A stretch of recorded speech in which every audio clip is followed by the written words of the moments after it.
General Hospital spoilers tease that Portia's world is about to shatter.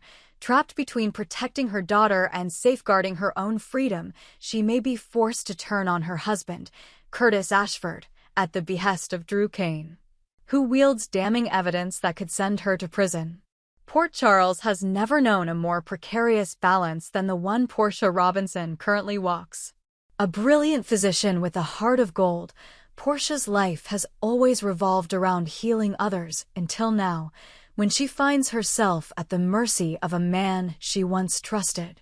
General Hospital's corridors, usually filled with beeping monitors and hushed reassurances, now echo with furtive whispers of blackmail, betrayal, and the unthinkable, a mother coerced into betraying her own husband.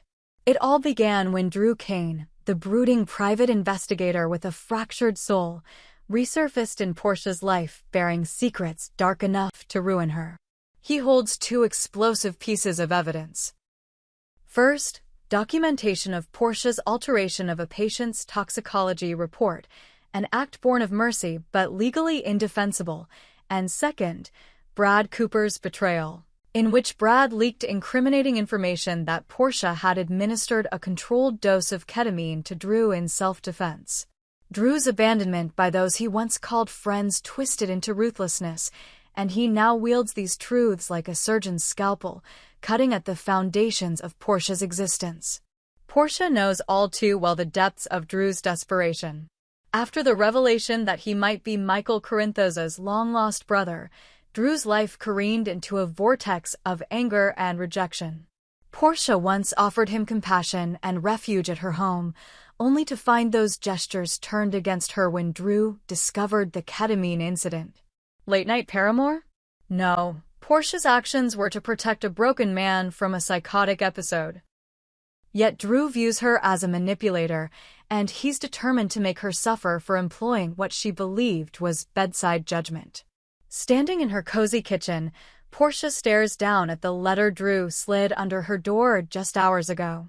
It details the altered lab results, a change she made to save an elderly patient in the throes of a do-not-resuscitate order gone awry, and includes photos of Brad whispering at the nurse's station about her having drugged Drew.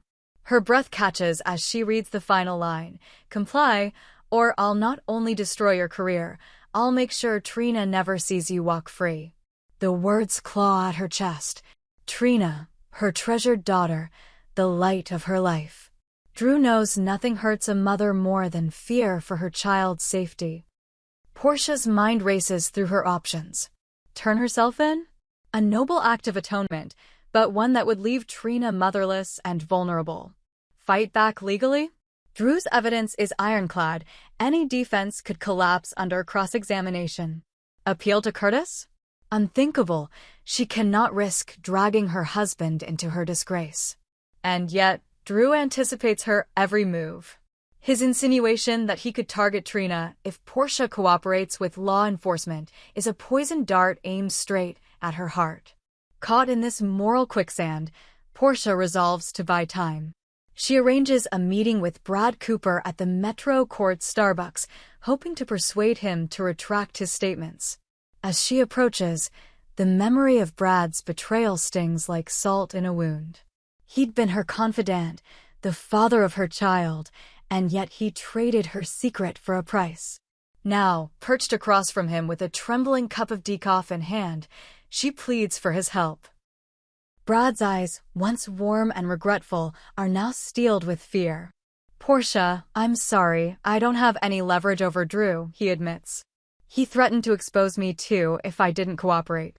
We're both trapped." Their shared guilt hangs heavy between them, and Portia realizes that there is no ally left, only more betrayal. Meanwhile, Curtis Ashford returns home late from the Cassadine Infinity auction, his mind restless over a rumor that Aurora Media's board is investigating insider trading, an investigation he fears could implicate him. He barely notices the trembling note on the kitchen counter until Portia emerges from the shadows, eyes red-rimmed. Before he can speak, she thrusts the envelope into his hands. Curtis scans the contents, copies of lab reports, a photo of Portia with a syringe pressed against Drew's arm, and a letter demanding he push Portia to frame him for insider trading at Aurora. The impact is a physical blow. Curtis staggers backward, senses reeling. "Portia, what is this?" he asks, voice tight with confusion and concern. She searches his face, as if looking for reassurance in the lines of his brow. But there is only shock and a growing dread that he, too, may be ensnared. Portia steps forward, tears brimming. "Drew has me over a barrel," she chokes out. "He says if you don't go down for insider trading, he'll go after Trina next." Curtis's eyes flash with protective rage. He strides to her side, wrapping arms around her shoulders. "I'll handle this," he whispers, but Portia shakes her head. "There's no handling Drew," she says. "He is proof I tampered with that patient's tests and proof Brad gave me that ketamine info. He'll destroy me and you if we don't follow his plan." Curtis's jaw hardens. His lawyer's mind kicks into gear. A false flag at Aurora. Could it stick? They scour the documents he's already gathered as assistant DA, digging for precedent. Then a horrifying realization. Years ago, Curtis did collaborate with Michael Corinthos to subtly manipulate Aurora's stock price, ensuring investors favored certain key insiders, including Helena Cassadine's shell companies. If that record were unearthed, it would confirm Drew's scheme. Curtis's fingerprints are already on Aurora's financial statements. Portia's heart sinks. In trying to protect Trina, she has inadvertently implicated her husband in a potential felony. And if Curtis agrees to Drew's blackmail, he may end up ruined or in prison. The breadth of Drew's reach is staggering. He has enveloped Portia's career, her marriage, her motherhood, and now he eyes her husband's life. There is no corner of Portia's life untouched by his malice. Desperate, Portia considers her final option, confession. If she turns herself in, at least she controls her narrative. But Drew's threat against Trina looms too large. How can she confess knowing her daughter will become his next target?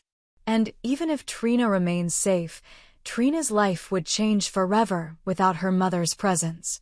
With her options whittled down to two ruinous paths, Portia realizes she faces a choice no mother should ever have to make: sacrifice her soul or sacrifice her family. As night falls over Port Charles, Portia sits alone in her dimly lit living room, the envelope of evidence on her lap like a dead weight. She murmurs to herself, promising to protect Trina at any cost. But when dawn breaks, the impossible will demand an answer.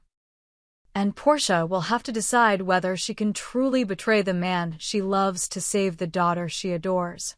The next morning, Portia steels herself and calls a tense family meeting. In the cozy living room, sunbeams slice through Venetian blinds onto the hardwood floor where Trina plays with her dolls, oblivious to the storm about to engulf her life.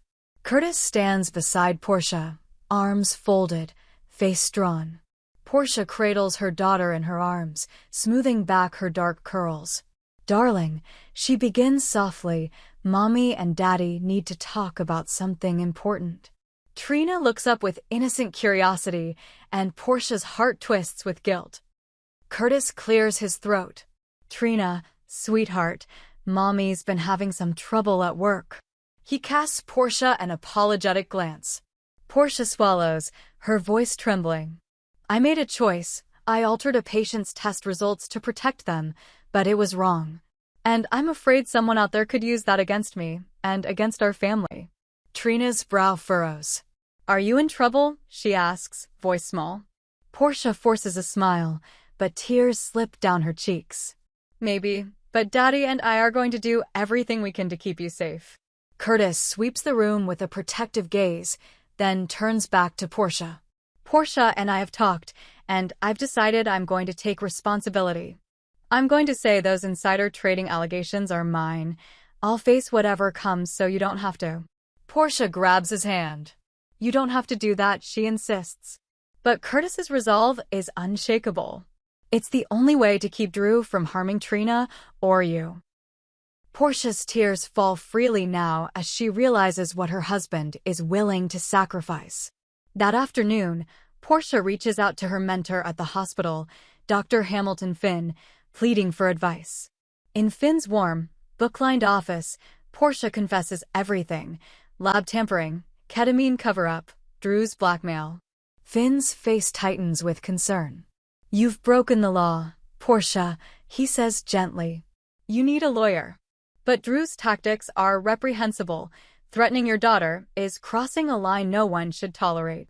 Finn drafts a referral to the best criminal defense attorney in the city. "If you want to fight this, now's the time." Portia nods, resolve crystallizing in her chest. She will not let Drew hurt Trina, not if she has any power left. Meanwhile, Curtis heads to Aurora Media's executive boardroom, armed with a forged confession drafted by Portia and refined by their lawyer. His heart pounds as he signs off on insider trading arrangements that he barely understands. Betraying his own integrity to save his wife and child. Every word he scripts feels like a blow to his identity as a moral man. But for Portia's sake, he steels himself. As he exits the building disguised as a reporter, he feels the weight of his sacrifice settle like chains around his ankles. Back at home, Portia clings to hope, but Drew's next move is swift. That evening, she returns from her meeting with Dr. Finn to find voicemail after voicemail from an unknown number. Each one contains the clipped voice of Drew. Curtis's confession has been posted online. Check the Port Charles Gazette. Portia's blood turns to ice. She scrambles for her phone and sees the headline, "Aurora Insider Scandal. Doctor's husband confesses to stock manipulation." Her chest constricts. Curtis's plan has played right into Drew's hands, turning him into a public pariah overnight. Trina peeks around the corner, sensing her parents' distress. Portia pulls her into a hug. "Mommy's right here, baby," she whispers, though her own certainty falters. Desperate, Portia confronts Drew at his hidden office beneath Kelly's diner, following a cryptic text that reads, "Meet me alone, or Trina pays the price." The space is dim, scent of stale coffee and paper, a far cry from the hospital's antiseptic calm. Drew sits behind a metal desk, feet up, a twisted smirk on his face. "Nicely done," he says, waving a copy of the Gazette article. Portia's pulse pounds as she steels herself to negotiate. "Stop this," she demands. "You've got everything you wanted. My career's over." Curtis is humiliated. "Let Trina go." Drew tilts his head. "Not enough," he replies. "You still altered medical records. I want your public confession on that. Then I'll call off my dogs." Portia's throat seizes. To confess would slam another nail into her coffin, yet refusing could endanger her daughter. Gathering every ounce of courage, Portia counters, "No. I'll resign from General Hospital. I'll leave town with Trina. But I won't lie about medical ethics. I'll tell the truth in a press release." Drew's eyes narrow. He taps his fingers. "Leave Port Charles? Tempting, but what about the hospital board? They might pursue charges if you just walk away." His implication is clear. Compliance must be total. Portia's hands shake on the desk's edge. "What do you want?" she begs. Drew leans back, folding his arms. "I want Curtis in prison," he says. "And I want you gone from the city. Then I'll destroy the records I have, assuming I still feel merciful." Portia's heart fractures. She feels both venomous rage and desperate defeat. There is no escape short of total ruin. As she stumbles back home that night, Portia's mind races. She clutches Trina close and vows silently to find a way out.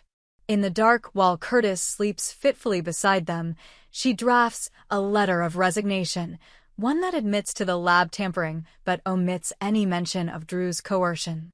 It's a half-truth, but it may buy time. At dawn, she will hand it to Dr. Finn and beg for sanctuary. But Portia knows Drew will not rest until every shred of her dignity and every person she loves is in tatters. Back in Drew's lair, he reviews the evidence he's collected, the real lab notes, the unedited video of Brad's betrayal, and the documents incriminating Curtis. He savors his triumph, convinced he has broken Portia's will. Yet deep inside, a flicker of doubt stirs.